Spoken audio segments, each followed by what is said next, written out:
안녕하십니까. 대검찰청 공인전문수사관 출신 법무사 이승재입니다.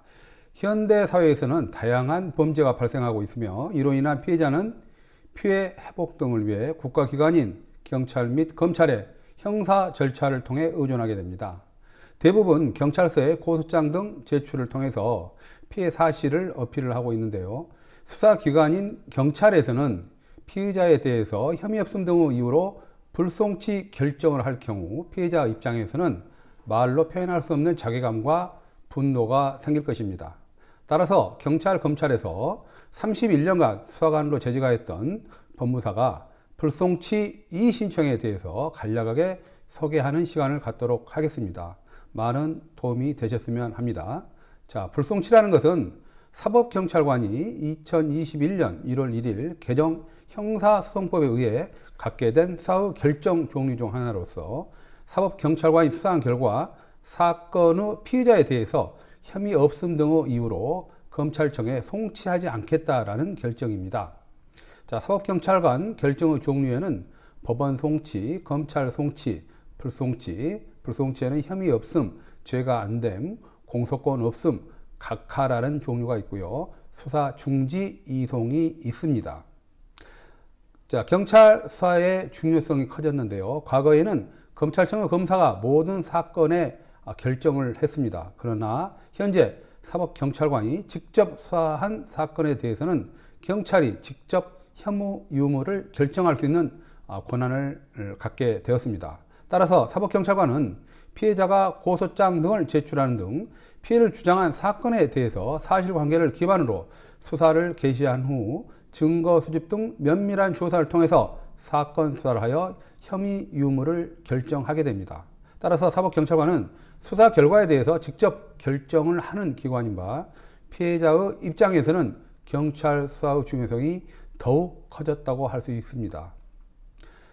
자, 지금 그러면은 불송치 이의 신청에 대해서 말씀드리겠습니다.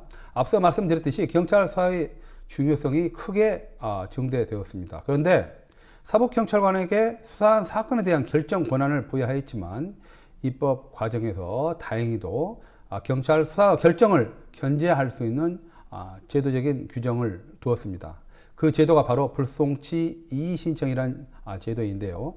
고소인, 피해자 등은 경찰의 불송치 결정이 위법 부당하다고 판단되면 관할 검찰청의 검사에게 불송치 이의 신청서를 서면으로 작성하여 제출할 수 있도록 명확히 규정하고 있습니다.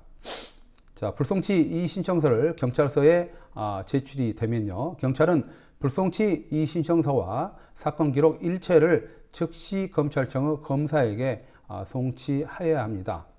자, 그렇다면 이의 신청서 작성은 어떻게 해야 할까요? 자, 고소인 등은 경찰로부터 불송치 결정서를 통지를 받은 후 사건 담당자에게 사건에 대한 이의 신청을 하겠다고 하면은 경찰은 실무적으로 불송치 이의 신청서 양식의 이의 신청 내용을 간단하게 기재하여 제출하라고 안내하고 있습니다. 하지만 대부분의 피해자는 불송치 이의 신청서를 작성하게 함에 있어서 급박한 마음에 본인의 일반적 상식을 기준으로 판단한 내용을 기초로 하여 감정적이고 추상적인 내용만을 기재하는 등 정작 사실관계와 법리 판단을 결여한 실패한 이의 신청서를 작성하고 있는 실정입니다.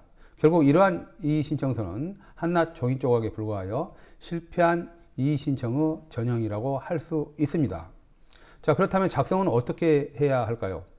대부분의 수사의 개념을 잘 알 수 없는 일반인 신분의 피해자 등이 수사의 과정을 이해하여 불송치 이의 신청서를 작성한다는 것은 매우 어려운 일입니다. 그래서 간단하게 불송치 이의 신청서를 작성하는 방법을 소개를 해드리겠습니다. 경찰이 통지한 불송치 결정서의 불송치 이의 내용을 검토한 후에 첫 번째 사실관계 오인 여부, 두 번째 법리 오해 여부, 마지막으로 수사 미진 여부를 판단하셔야 됩니다. 불송치 이의 신청서는 법률 전문가인 검사가 검토하여 사법경찰관의 위법성을 판단하는 서면 자료입니다. 따라서 이의 신청서 작성은 군더더기 없이 일목요연하게 작성되어야 하며 특히 사법경찰관의 사건 수사 결정에 대한 위법성 여부를 구체적이고 명확하게 특정해야 합니다. 그래야만 검사로부터 보안수사 결정을 받을 수 있는 것입니다. 자, 많은 분들이 검사와 보안수사 결정 확률에 대해서 궁금해하고 계십니다. 정확히 말씀드리자면 보안수사 결정의 확률은 아무런 의미가 없습니다.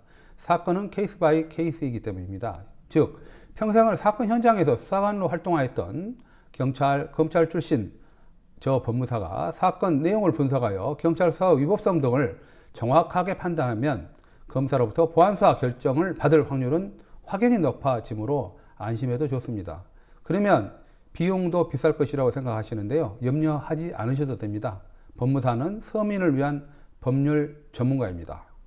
이상 경찰, 검찰 출신 법무사 이승재입니다. 감사합니다.